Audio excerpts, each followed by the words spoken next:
Hello friends, welcome. I am going to read to you today a book called Dandelions. It was written by Bunting and illustrated by Greg Shedd. I hope that you enjoy it as much as I do. Let's see what happens first. I bet something will have to do with that flower that is sort of a weed that we call dandelions. We came to Nebraska territory in the spring. Our oxen, Brownie and Blackie, pulled the wagon, and our cow, Moo, was tied on behind. It was a long way from my grandparents' home in Illinois. A long, long way. Papa laughed and sang. "Look at it, Emma," he said to Mama. "Miles and miles of free land." "But it's so lonely," Mama said. "We won't be lonely," Papa promised. "We have each other and the girls, and in the fall there will be the new baby." His voice sounded almost holy. A new baby in a new land. My little sister Rebecca put her mouth close to my ear. "Where are the trees, Zoe?" "We'll come to some," I said. We did, but not many. Day after day we trundled along, our wagon wheels making their own tracks through the tall grass. "See how the grass closes behind us?" Mama asked. "It's as if we'd never been." We cooked our meals outside the wagon and slept on Mama's quilts spread on the ground. Papa told us the names of the stars and about the moon, how it rose and set, and about how the moon and the stars were the same ones that shone over Grandma and Grandpa's house, the very ones we used to see through our bedroom window. When he told us that, I cried a little, but I didn't let Rebecca see. The sound of the wind in the grass was like the sound of the rivers we'd known back home. Day and night, the sound was in our ears. Sometimes we came to real rivers, and when we did, we washed ourselves and topped up our water kegs. Sometimes a river was easy to cross, and sometimes hard, with Brownie and Blackie so frightened as they swam, and us holding on to them, and to the wagon too. Sometimes we even had to cross on a ferry pulled by ropes. It had been weeks since we started our journey, 12 miles a day, if we were lucky. One day, we did 17. Whew! Then, on a morning when the roar of the grass seemed quieter, Papa jumped down from the wagon and shouted, "We're here!" It looked no different from any of the land we'd crossed already. "How do you know this is ours?" I asked. Papa showed me wooden signs with our name, Bolton, on them. He pulled one from the ground and waved it around. "See? My claim stake. I planted it here when I came last spring." He held the sign high and raised his face to the sky. "We're here!" he called again. I thought maybe this time he was talking to God. I will never forget the way Mama looked as she got down from the wagon and stood in the knee-high grass. She shaded her eyes. "This is where we are to live our lives?" she asked Papa, and her voice was as still as the land around us. "There is no water." Papa smiled. "I told you we'll have to sink a well. The water is below. All we need is a pick and a shovel, and those we brought." "Couldn't we live beside the river?" Rebecca asked. "I liked it by the river." Her lips quivered. "All that land is taken, Becca, but we'll do fine here. You'll see." He put a hand on Mama's shoulder. "After the well is sunk, we'll put in the crops. It's almost past seeding time. And then we'll start on the house." He slipped his arm down so it circled her waist. "Those neighbors I visited, the Svensons, they are just a 3-hour ride farther on. They will advise us, and I am going to borrow their plow. We will go there before we settle." We started for the Svensons the very next morning. It was hard to see their house. It was so much like the empty land around it. I think we would have missed it if Papa hadn't known exactly where he was going. I didn't know how he did know, but Papa is smart. Mrs. Svensson came running toward us, and Papa stopped the wagon so Mama could get down. She and Mrs. Svensson met and hugged and cried. "Does Mama know her already?" I whispered to Papa. "No, but they are happy to see each other. It has been a long time since either of them has seen another woman." He sounded sad, but Papa is never sad for long. "It will be different soon. Other settlers will come." "The ones that live by the river?" Rebecca asked. "Those and others. It will be crowded. Already there is the town I told you about, only a day's ride from here. There will be many towns." I looked around. It was hard to imagine. "Come, see our house," Mr. Svensson said. It was made of sods, chunks like bricks, cut from the ground, and it had one door and one window that Mr. Svensson had bought for $1.25 in town. He kept touching the window as if he couldn't believe it was there. The house was called a soddy. In it was a chunk stove that they'd brought with them from Minnesota, a bed, a table, and benches. They also had 5 boys and a pig that they kept in a pit and a canary that they kept in a cage. Becca and I liked the pig and the canary. The Svenssons shared their dinner with us. Mama admired the beautiful tablecloth that was spread on the table. Her fingers traced the flowers. "Roses," she said. "Remember the way they smell?" "I remember," Mrs. Svensson said. Bits of earth kept falling from the roof as we ate, and Mrs. Svensson kept picking them off the table. Twice, black beetles fell too. "You get used to it," she said. Once, a snake this big dropped. One of the boys spread his arms wide and leered at Rebecca and me. I guess we were supposed to faint. We didn't. The canary sang a little song, and we all turned to look at it. "I missed the songbirds," Mrs. Svensson said. "There are so few here." Mr. Svensson got me the canary. "Its song is sweet," Mama said. "So sweet." I think it was tears that made her eyes shine. We stayed over that night, Mama and Papa sleeping on the floor inside the soddy, all of us children outside. "Are you girls afraid of mice?" the middle boy asked. "There are millions of them. They run over you. They'll probably nest in your hair." "Rebecca and I like mice," I told him.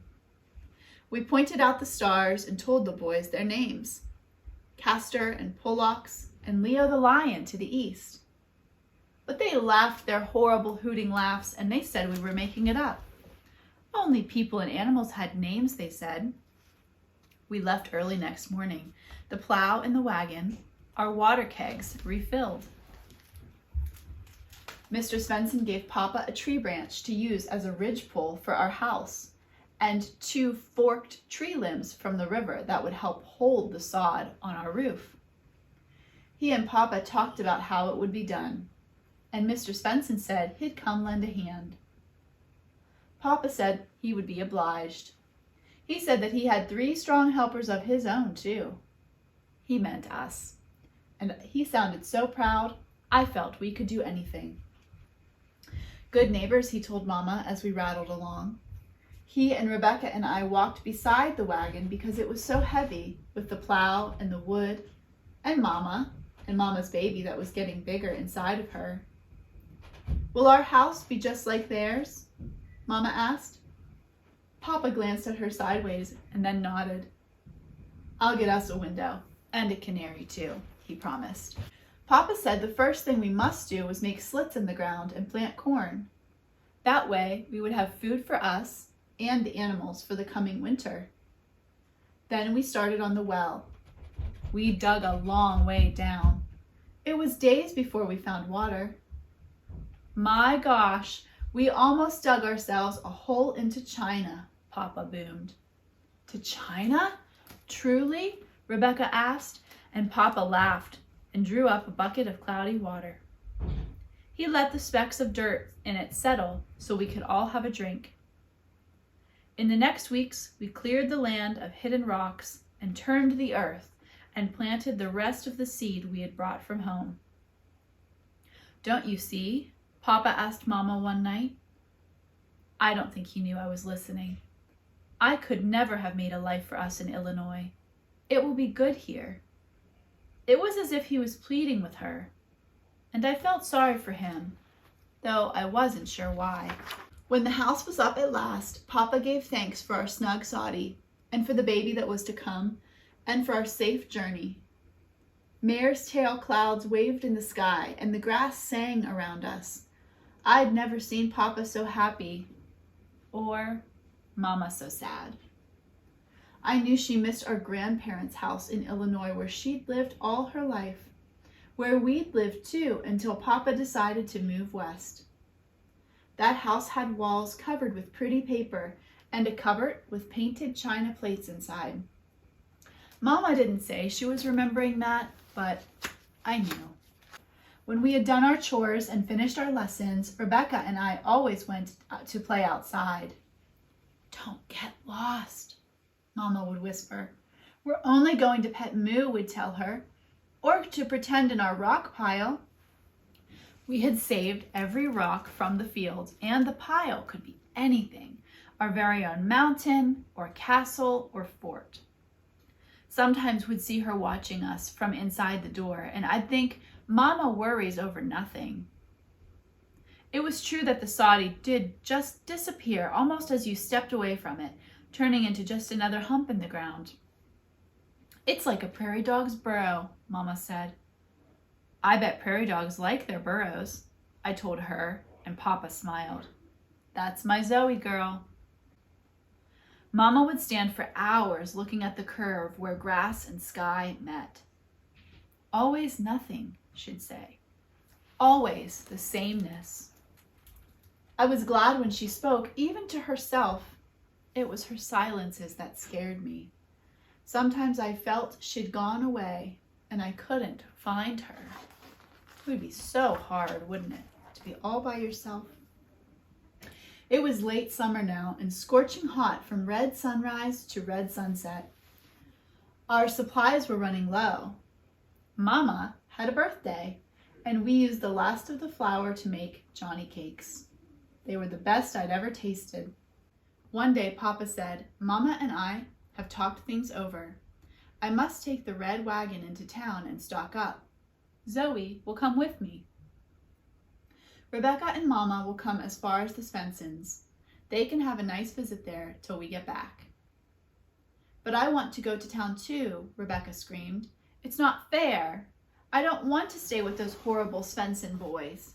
Rebecca doesn't scream often, but not going to town was something to scream about. You will come next time, Papa promised her.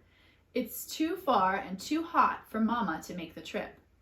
Mrs. Svensson understands about babies being born, and Mama will be safe there.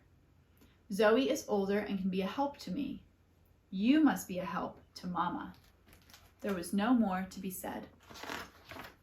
I was very excited, but I tried not to show it because it would make Rebecca feel worse.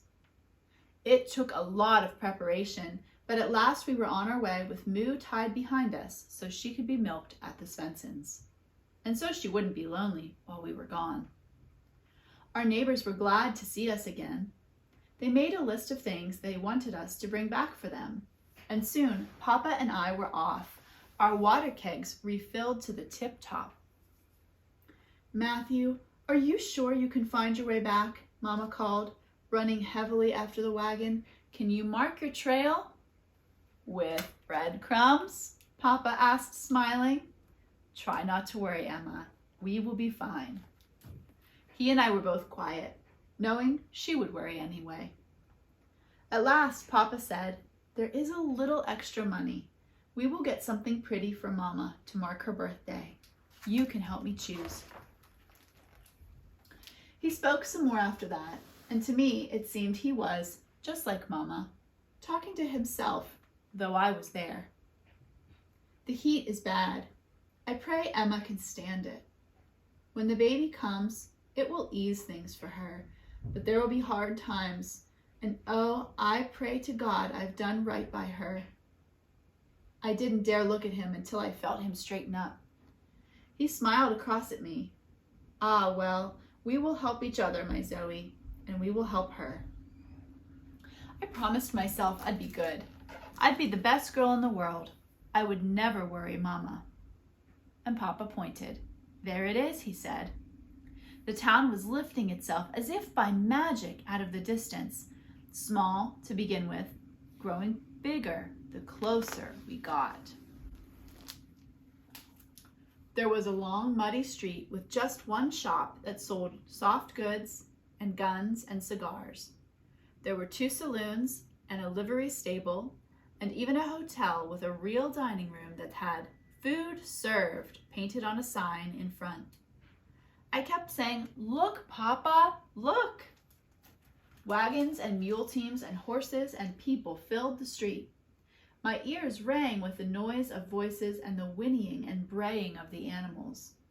I bobbed up and down on the wagon bench. Papa and I chose a bottle of scent in Judd's store for Mama. It smelled like the lilac tree in Grandma's yard, and I hoped it would make her happy, not sadder. Papa bought Rebecca and me each a licorice stick. I wanted so badly to keep mine, but I ate it right away. Afterward, I thought I should have saved it for Mama. It could have been a present from me, but it was too late. We slept in the wagon that night under our friendly stars, and next morning I begged Papa to drive us along Front Street one last time. The town was already noisy, even though it was barely dawn. I saw a man with a dancing monkey. The monkey had a red jacket with braid on it. I saw a dog with only 3 legs. There'd be so much to tell Mama and Becca when we got home. Papa was just turning the wagon on the far edge of town when I saw something. Papa, stop!" I shouted. He whoaed to Brownie and Blackie, and we sat for a few seconds, just looking. There on a patch of sandy ground where the grass began was a mass of yellow dandelions. "Dandelions," I whispered. "How did they get here?" "Likely they started from seed, brought by chance on a wagon." I put my hands against my face. "Dandelions for Mama." Papa got the spade and helped me, and we took a lot, roots and all. "Look," I said, "we're bringing a whole dandelion family." Papa smiled. I was worried that the heat would kill them before we got home, but Papa used a little of our precious water to wet down some sacking, and we wrapped the plants carefully and laid them in the wagon. Now I was impatient to leave. All the way to the Svensons, I kept leaning back to check on the dandelions. The sky was a burning blue, and the grass seemed tinged with red fire. "It's so hot already," I moaned. "Oh, what if we lose them, Papa?" "Dandelions are strong," Papa said. "They'll survive." "Like us." I glanced across at him. "Like us," he agreed. It was late afternoon when we got to the Svensons. Mama and Rebecca came running to meet us, and I thought Mama would never stop hugging us. "You're back. You found us," she whispered. "Of course," Papa said, and I smiled to myself. When we had her dandelions planted, we'd be able to see our house from everywhere, our own bright patch of golden yellow. She'd never have to worry about us getting lost again. I asked Papa not to tell her about my surprise, and he decided to keep the scent, too, until we got home. Rebecca ate her licorice stick on the way. She thought Papa bought it for her because she'd missed the trip to town, and she wanted to share with me. But I told her that I'd eaten mine, and to eat hers, and I'd watch and suffer. Partway along, I whispered the dandelion secret to her, and she clapped her hands. Oh, the licorice smell that wafted from her breath. It made my mouth water. As soon as we got home, we gave Mama her scent. She loved it. She dabbed some on Rebecca and me. I watched her carefully, but she didn't seem to be remembering the old lilac tree, and I was glad for Papa.